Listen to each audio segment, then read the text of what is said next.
미주한인 우리 세상. 안녕하세요. 미우새입니다.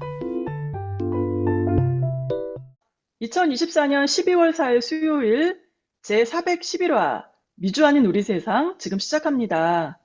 안녕하세요. 아리조나의 태바위입니다.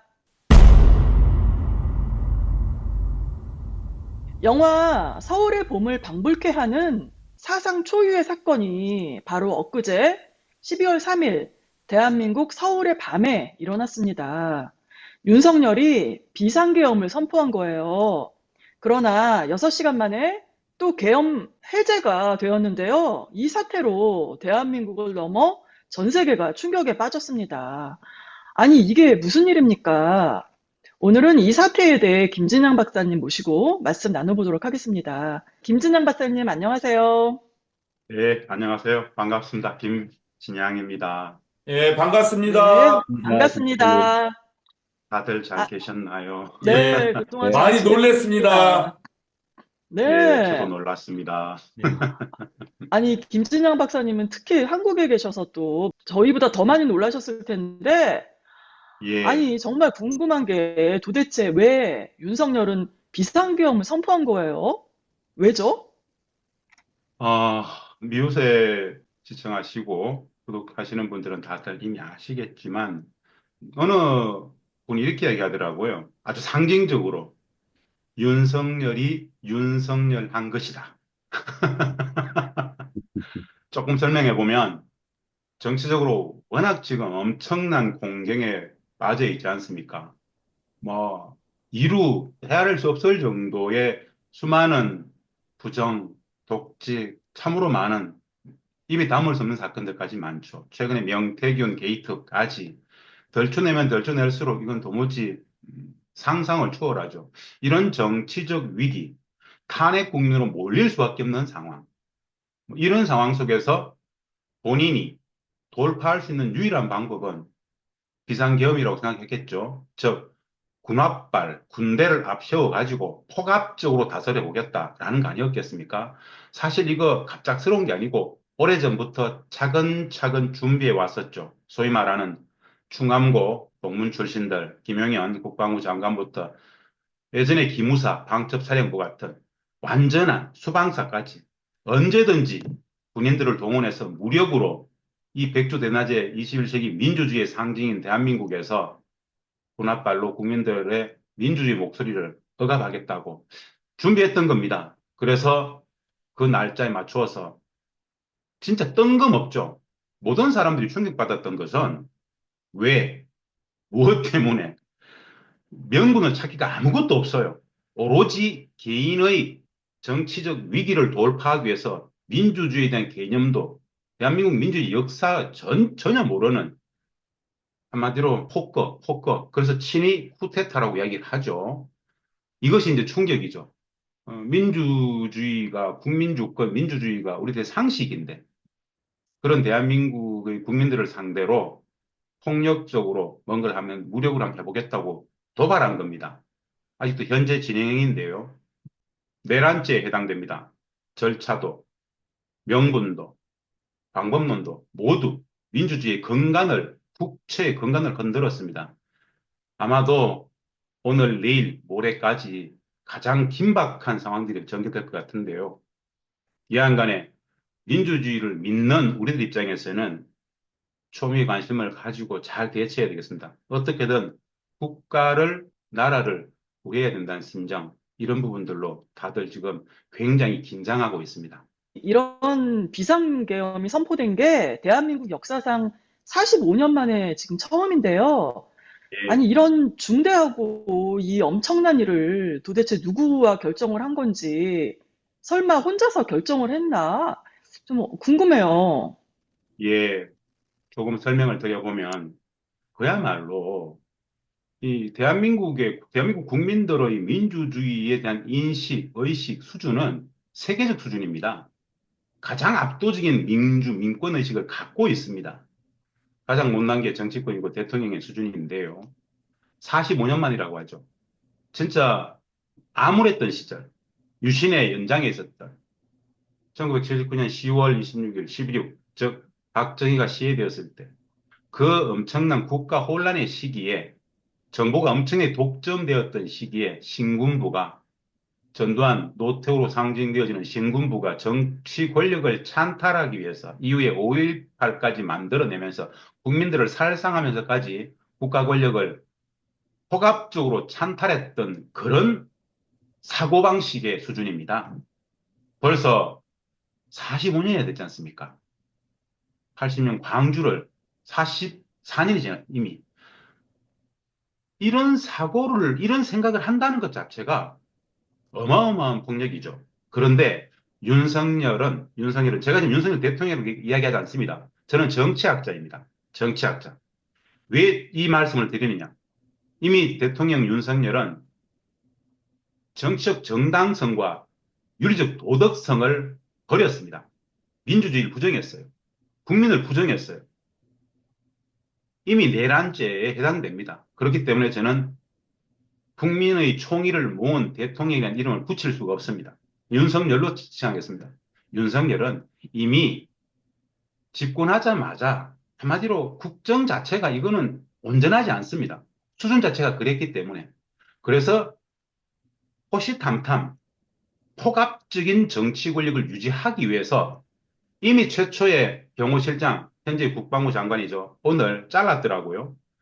김용현, 충암고 출신의 김용현 국방부 장관 전 경호실장입니다. 를 중심으로 친위 부대를 만들었습니다. 다 충암고 출신들입니다. 최초의 경호실장 국방부 장관과 또 오늘 잘렸죠. 그 이후에 방첩사령부, 육군참모총장, 수방사 사령관과 같은 요직, 여차하면은 군대를 동원할 수 있는 지점에 완벽하게 중앙고 출신들이 자기 동문들 딱 심어놓고 친위 부대를 만든 겁니다. 하나의 이후에 가장 강성했던 조직이죠. 그날 3일날 국무회의에서 이 이야기를 했을 때 대통령이 윤석열이 뜬금없이 비상계엄을 얘기했을 때 모든 국무위원들이 다 부정했습니다. 안 된다고. 있을 수 없는 일이라고.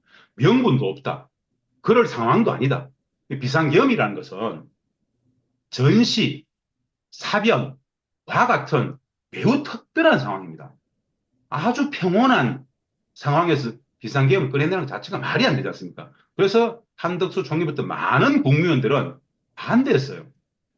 근데 국무회의 끝나고 무작위적으로 김영현 국방부 장관과 윤석열이 주도했다고 합니다.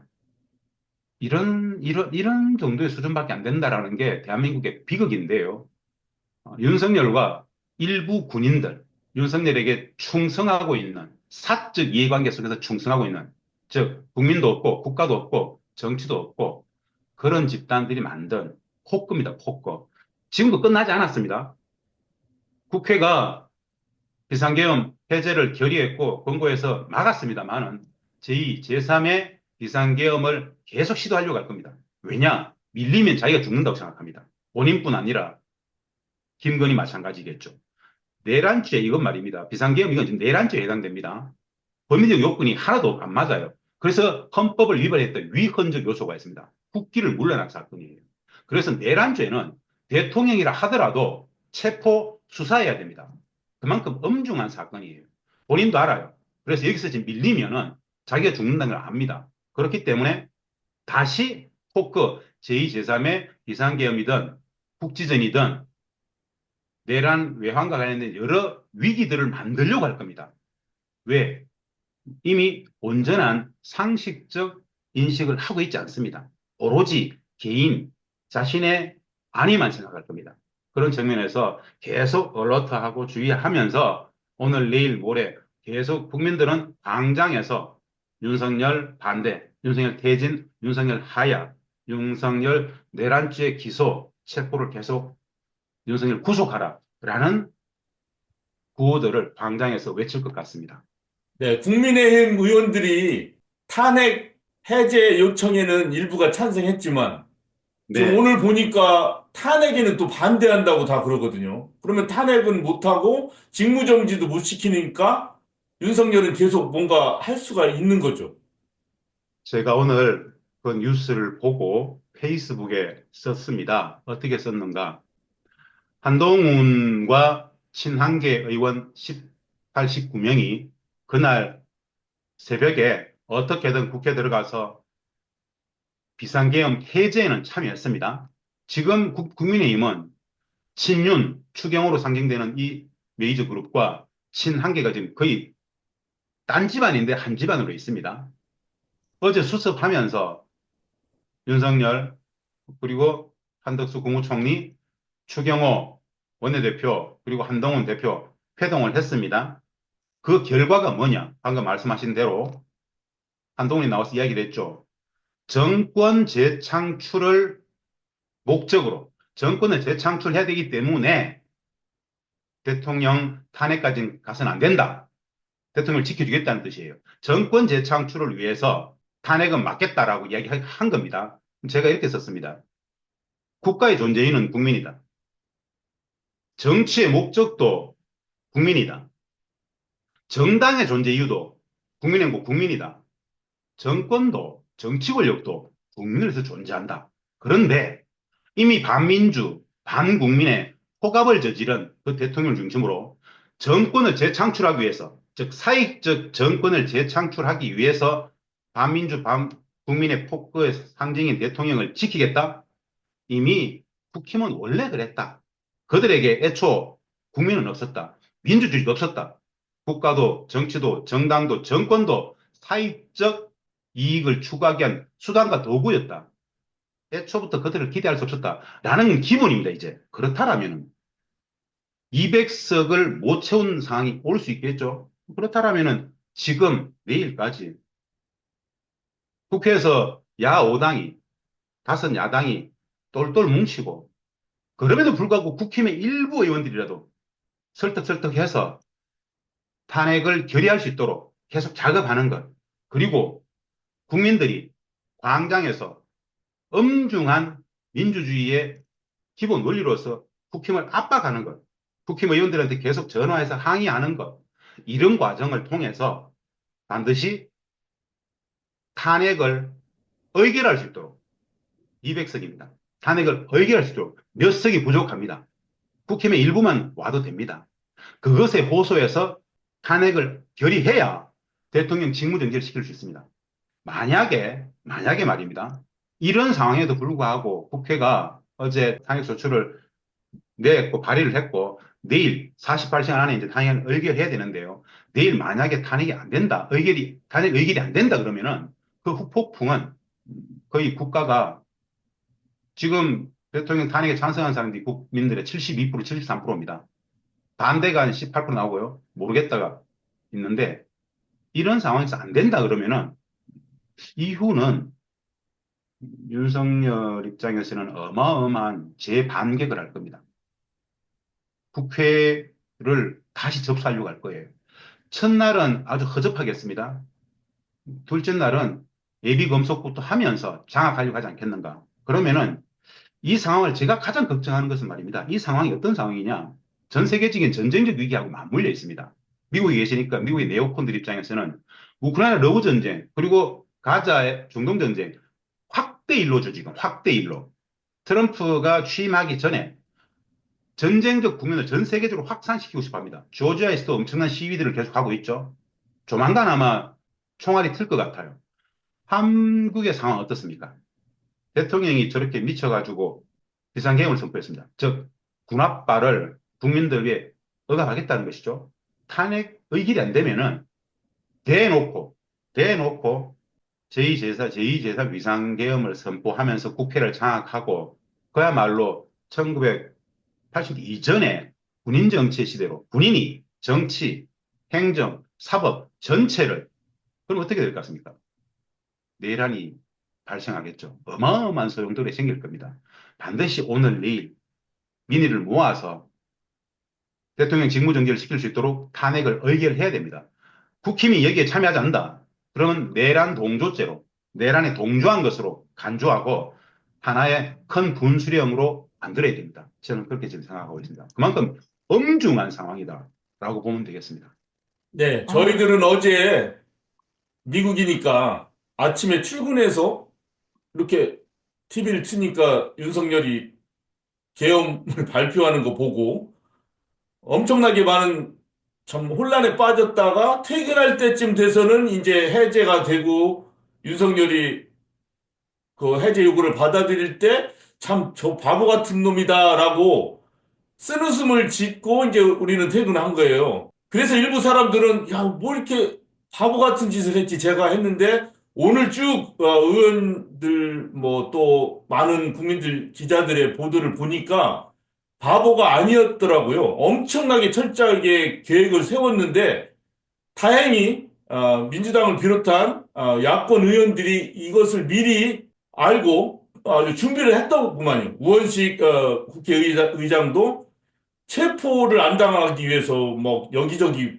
잠자리를 바꿔가면서 잠을 자고 또 의원들도 계엄 선포할 거를 대비해서 어디 떠나지 않고 소집을 하면 즉시 모일 수 있도록 이렇게 그리고 또 시민들이 정말 그 한밤중에 달려왔기 때문에 이게 막아진 거지 윤석열이 바보라서 이게 막아진 게 아니라는 거를 오늘 깨달았어요. 그리고 또 지금 김진양 박사님 말씀하신 것처럼 끝나지 않고 더 큰 참화가 일어날 수 있다는 거, 아직도. 오늘 네, 특히, 예, 맞습니다. 이거를 우리가 알아야 되겠네요. 우리는 2024년을 살고 있죠. 윤석열은 1960년, 70년대를 살고 있습니다. 아주 정확한 비유입니다. 우리가 윤석열을 이렇게 온전한 우리들의 수준과 상식으로 보면 안 됩니다. 상상을 초월합니다. 그만큼 허접한 정도가 아니라 한마디로 모자람이 아닙니다. 확신범입니다. 무소불위입니다. 검사 출신임에도 불구하고 법을 마음껏 유린합니다. 검사들이 그렇잖아요. 자신을 있어서는 법은 도구일 뿐입니다. 민주주의 아예 그런 건 모릅니다. 요는 방금 말씀하신 것처럼 초동대처 속에서 너무 대응을 잘했기 때문에 막은 것이지 그들은 그 정도의 군인들 보내가지고 국회를 접수할 수 있다고 봤던 겁니다. 그런데 이미 대한민국 국민들의 수준이 2024년을 살고 있어요. 60대, 70대 아닙니다. 너무 다 똑똑해졌어요. 시민들이 장갑차를 앞에서 막았잖아요. 총구를 잡았잖아요. 쏘라고. 부끄럽지도 않냐고. 이럴 줄은 몰랐단 말이죠. 근데 이 수준이 내려가겠습니까? 또 시민들은 나올 겁니다. 그럼 다음에 어떻게 할 것 같습니까? 걔들은 밀어붙이려고 할걸요? 공포탄이라 쏘지 않겠습니까? 곤봉으로 때리지 않겠습니까? 자기들은 1차 시도에서 실패했다고 보는 겁니다. 그러면 이 민의를 받아가지고 정신 차려야 되겠다고 생각하지 않습니다. 이건 지금 이미 전쟁적 상황이라고 지금 볼 겁니다. 여기서 밀리면 자기들 다 죽는다라고. 윤석열은 뭐 지금 사형 아니면 무기징역이지 않습니까? 이렇게 가면은. 그렇습니다. 예. 뭐냐면 지금, 국힘은 말입니다. 국힘의 여러 의원들은 민주주의, 국가, 국민 없습니다. 사익 집단입니다. 아주 악이 된 것이죠. 악이 정치 권력을 장악한 겁니다. 그래서 나라가 이렇게 됐지 않습니까? 그래서 탄핵은 막아야 된다는 뜻은 무슨 뜻입니까? 범죄를 저질렀는데 그 범죄자를 보호해주자는 이야기입니다. 한 통속이죠. 그럼 누가 막을 수 있겠습니까? 야오당 200석이 안 된다. 그러면은 일부 의원들의 또 빼오고 우리 진짜 민주주의의 주인 국민들이 광장에서 막아내야 됩니다. 이거죠. 투표할 수 있는 민주주의는 국민이 주인이다. 국민이 주인 행세를 하는 것이죠. 민주주의가 부정되고 민주주의가 위기에 처했을 때 그 현장에서 그 민주주의를 지키는 것도 국민의 몫입니다. 누군가 알아서 해주겠지가 아닙니다.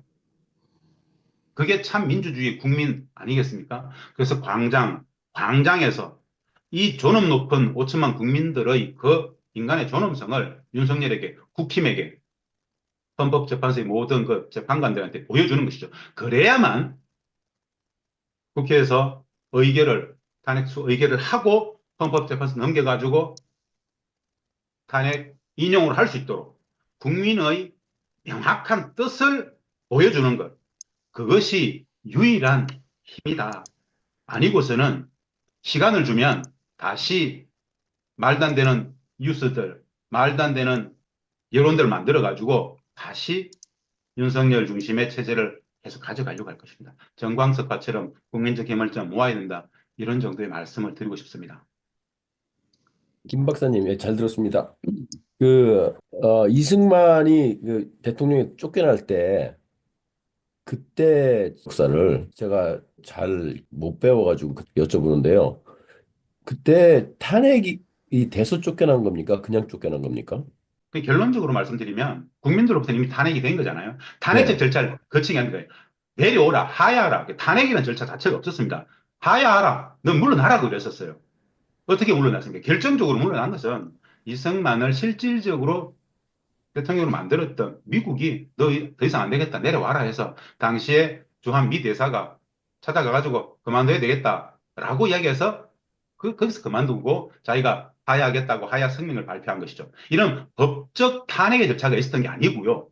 그냥 국민들이 4.19를 통해서 진짜 도무지 못 참겠다고 해서 막 밀어붙이니까는 미국이 계속 둬가지고는 안 되겠다 싶어서 미국이 미 대사가 만났습니다. 주한 미 대사가 그만두라고 얘기하고 그제서야 그만둔 거죠. 왜냐? 이승만 대통령을 만들었던 것은 미국이었기 때문에. 그때만 하더라도 대한민국 정치에서 미국은 절대적이었습니다. 그렇지 않아요. 그런 상황인데요. 지금 다른 이야기를 한번 해보고 싶습니다.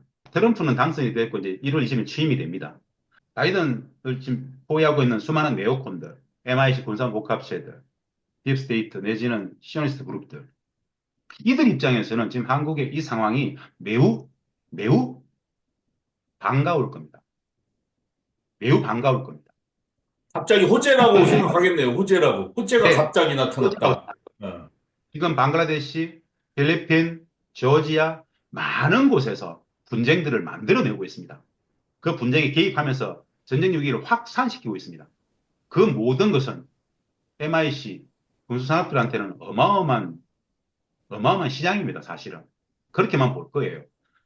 사실은 우크라이나 전쟁, 중동의 엄청난 학살과 분쟁, 대만 남중국해를 중심으로 그쪽의 분쟁적 가능성, 그리고 한반도란 말입니다. 저는 그것이 좀 두렵습니다. 여기에 미국의 공식 입장들은 그나마 다행이다라고 나오고 있지만, 공식 멘트는 그렇게 나오고 있지만, 어떻게든 대한민국 정치의 상황을 혼란스럽게 만드는 상황이, 그런 상황 자체가 전쟁적 위기를 계속 고조시켜야 되는 전쟁을 기획하고 만드는 세력들한테는 굉장한 호재다라고 생각할 겁니다. 그래서 저는 그게 좀 걱정입니다. 많이 걱정. 그래서 지금 국지적 가능성들, 이 제2의 비상계엄, 새로운 비상계엄을 만들 수 있는 어떤 조건들을 창출하기 위해서 뭐라도 하려고 할 것 같다는 생각이 드는 거죠. 제가 가장 두려워하는 것은 이 어마어마한 폭거가 있음에도 불구하고 눈앞에 누구나 다 인정하는 현직 대통령의 내란죄에 성립되는 범죄 행위가 있음에도 불구하고 이건 쿠데타입니다. 그런데 어제 야후당이 탄핵소추를 발의했고 국회에서 탄핵소추가 발의되면 48시간 이내에 탄핵을 국회는 의결해야 됩니다. 그런데 국힘이 한동훈 중심으로 해서 친한계가 비상계엄 해제에는 참여했지만 탄핵소추에 대한 결의에서 반대표를 던져서 만약에 국회가 탄핵 의결을 못하게 되면 이건 윤석열에게 네 마음껏 한번 해봐라. 다시 비상계엄을 이 제2, 제3의 비상계엄을 때릴 수 있는 명분을 주는 겁니다. 그렇게 되면 어떻게 됩니까? 두 번째는 허접하게 하지 않을 겁니다. 그렇죠. 비상계엄 때리기 전에 정부 요직, 저희 언론인들, 반체제 인사, 반국민, 민주주의 얘기하는 사람들 예비 검속부터 다 해놓고 비상계엄 때릴 겁니다. 전국적으로. 이거는 예전에 박정희가, 전두환이 했던 행위들입니다. 자, 어떻게 될 것 같습니까? 말이 통하지 않잖아요. 국민들이 거리에서, 광장에서 민주유산 내놓으라고 이야기하고 그거를 총칼로 밀어버리면 어떻게 됩니까? 우리는 2024년 상입니다. 그들은 1960대, 70대를 살아요. 윤석열의 지난 2년을 돌아보십시오. 상식적입니까? 아닙니다. 이게 지금 오늘, 내일 벌어질 수 있는 상황. 내일 만약에 국회에서 탄핵이 결의가 안 되면 대한민국은 아마도 그 이후의 상황이 대혼란 상황으로 갈 겁니다. 반드시 국회가 탄핵 소추를 의결하고 대통령 직무를 정지시킨 상황에서 헌재로 넘기면서 내란죄에 해당되는 부분들은 수사를 들어가야 됩니다. 그것이 이제 민주주의의 공식 절차입니다. 내일 안 되면 그 이유는 상상하기가 힘들다. 이런 방송을 하는 우리 모두가 매우 위험해진다. 윤석열은 대대적인 대반격을 할 겁니다. 이번에 비상계엄을 주도했던 세력들은 그야말로 날개를 다는 격입니다. 국민의힘은 그들에게 날개를 달아주려고 할 겁니다. 왜? 정권 재창출이 목적이라면. 그리고 한동훈에게 윤석열 대통령이 차기를 어떻게 언제를 줬을 수도 있습니다. 이 위기만 넘어가면 다음은 뭐 이런 식의 여러 이야기들이 있을 수도 있었겠죠. 어떻게든 탄핵을 막기 위해서. 이런 중차대한 상황이기 때문에 국회는 국회로서 바로 탄핵을 의결하고 국민들은 광장에서 민주주의를 외쳐야 됩니다. 매우 엄중한 상황이다라고 말씀을 드리고 싶습니다. 네, 오늘 말씀 잘 들었습니다. 정말 이 정도까지 가지 않기를 원했고, 사실은 또 윤석열 스스로 탄핵 되기 전에 스스로 이렇게 알아서 내려왔으면 좋겠다, 이런 얘기를 우리가 했는데, 사실 그럴 것 같진 않네요. 우리가 더 정신 차리고 또 어떻게 되는지 또 예의주시하고 또 우리가 마음을 합쳐야 될 상황인 것 같습니다. 김진환 박사님, 오늘 말씀 잘 들었습니다. 고맙습니다. 고맙습니다. 감사합니다.